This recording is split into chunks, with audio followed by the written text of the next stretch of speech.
Североосинская общественная организация «Молодежный бизнес-клуб» завершает проект «Интерактивная Осетия». Авторы работали над ним целый год. Создали историко-краеведческий портал в интернете. Там представлены более 400 историко-архитектурных памятников каменного зодчества Осетии. Это крепости, башни, заградительные стены, культовые и погребальные сооружения. Объекты представлены в виде аэро- и плоскостных панорам в формате 3D, высококачественных фотографий и видеофильмов. Проект реализуется за счет президентского гранта и собственных средств. Сайт уже запущен, но пока работает в тестовом режиме. В проекте также принимали участие преподаватели и студенты исторического факультета СОГУ. Сейчас команда молодежного бизнес-клуба посещает школы в разных районах республики и рассказывает, как портал можно будет использовать в обучении.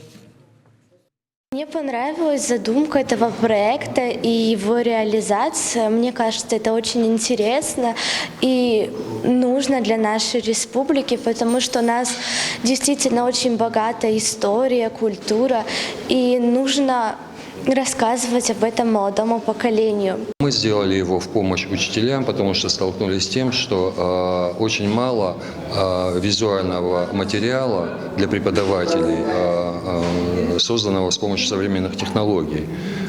Как бы написано все, но на месте техника не стоит, все развивается. И вот мы решили как бы заполнить вот эту нишу.